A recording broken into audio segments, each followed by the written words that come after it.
Kota Raja.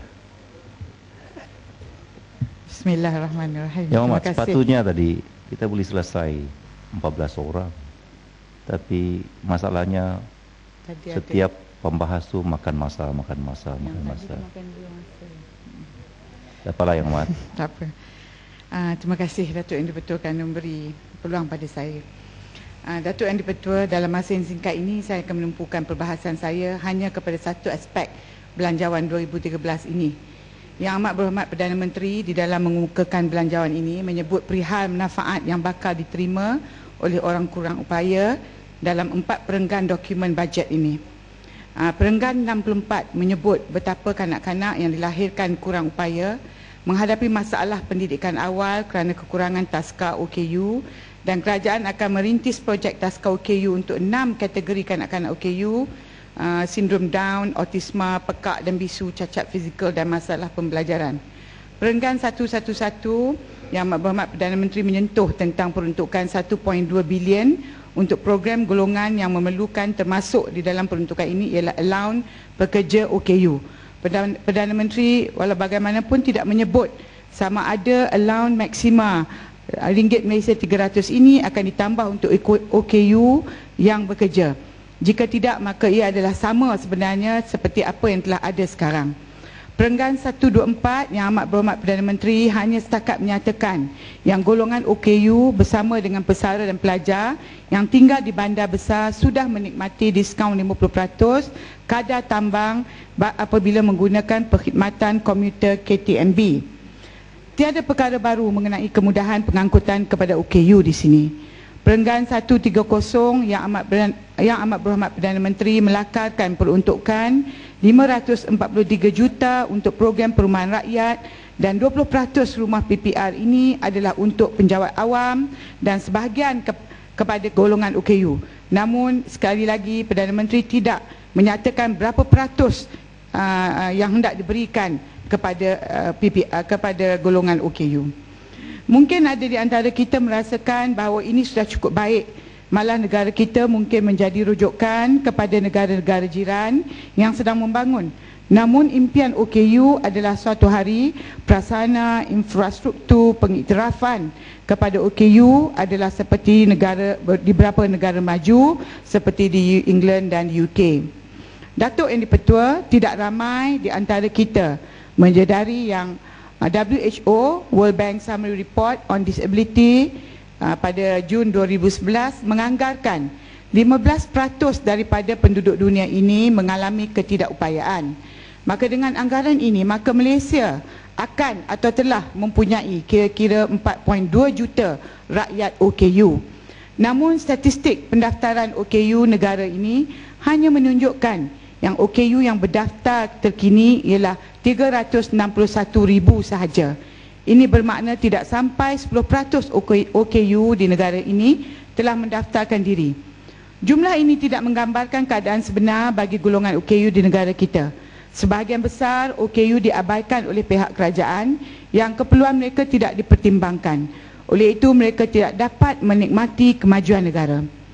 Golongan OKU perlu diberi keutamaan. Namun dalam konteks Malaysia, golongan OKU tidak didahulukan, malah sering diketepikan.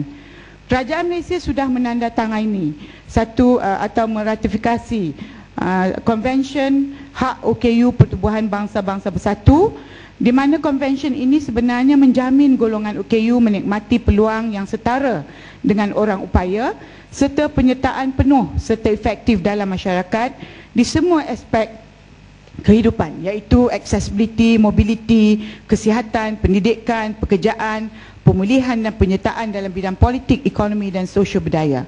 Dalam kata lain, konvensyen ini memperjuangkan hak yang sama untuk OKU dengan orang normal tanpa diskriminasi untuk menjamin kualiti hidup mereka dan juga keluarga mereka. Realitinya golongan OKU masih jauh daripada mendapat hak mereka yang sepatutnya. Saya ingin menyentuh tentang kesedaran penguasa dan masyarakat, ahli masyarakat. Golongan OKU bukanlah satu kumpulan yang homogenes kerana ketidakupayaan mereka tidak sama.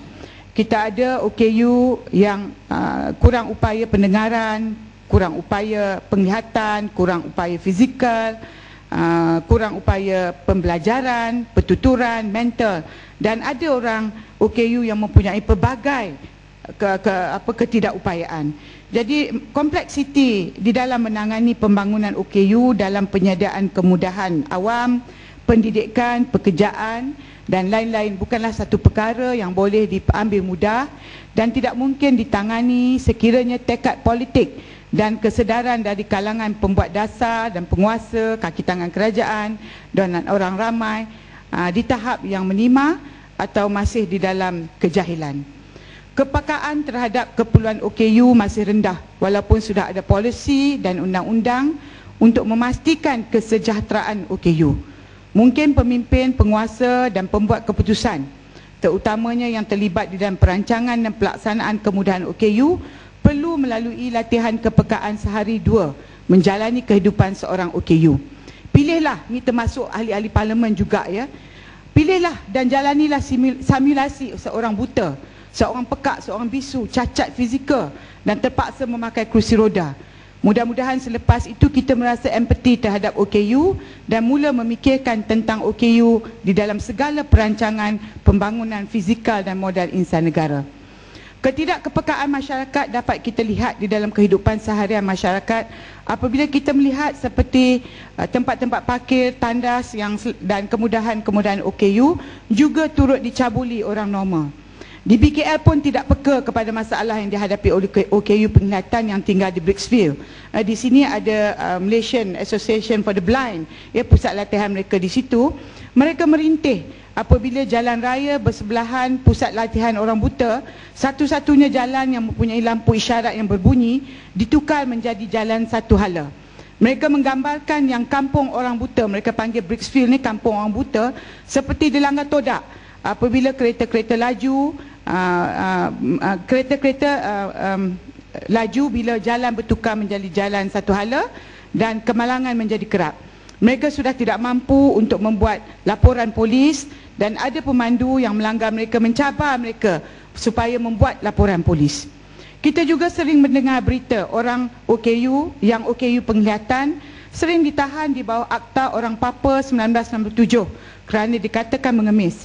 Penguatkuasa di BKL, JKM, pihak swasta perlu membezakan aktiviti mengemis dari usaha mencari rezeki golongan OKU penglihatan dengan menjaja.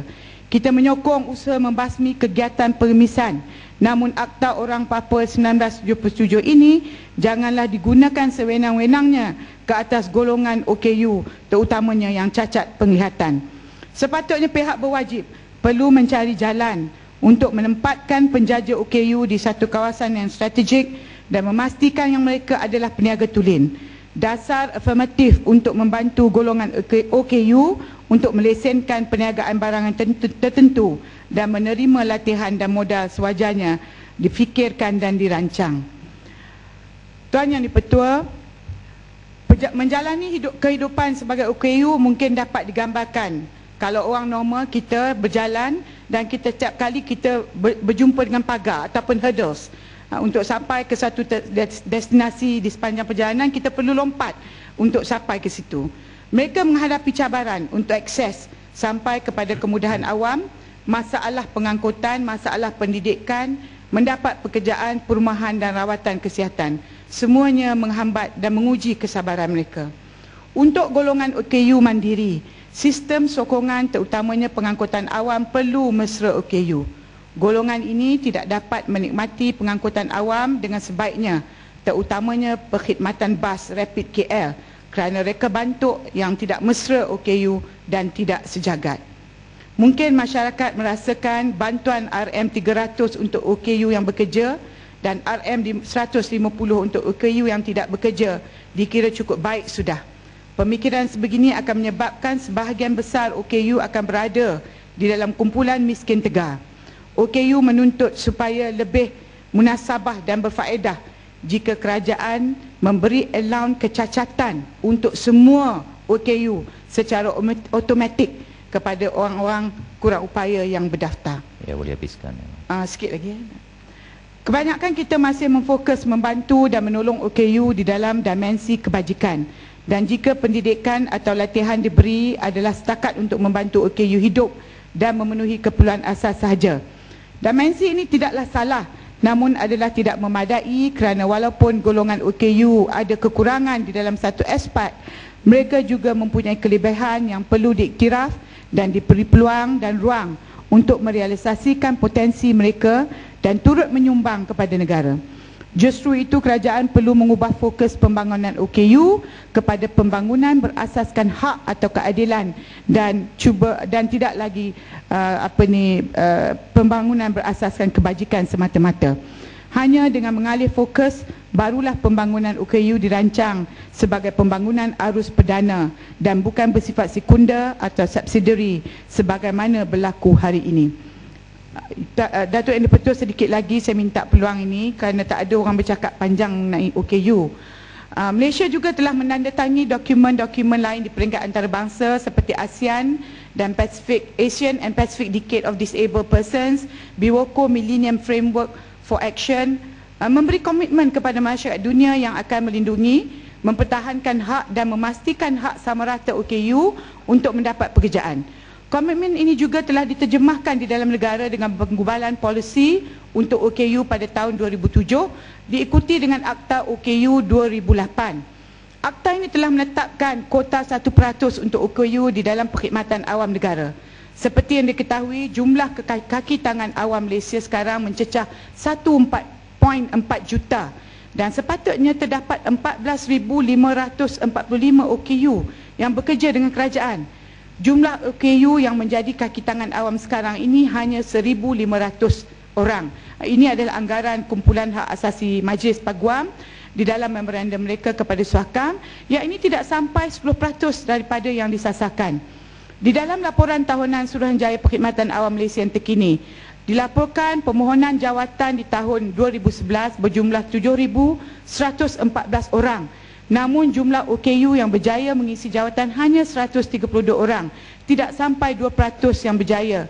Bolehkah Yang Amat Berhormat Perdana Menteri memberi sebab-sebab kenapa jumlah OKU yang berjaya terlalu rendah, memandangkan sebelum mereka memohon, kriteria atau kelayakan memohon minimal sudah ditepati.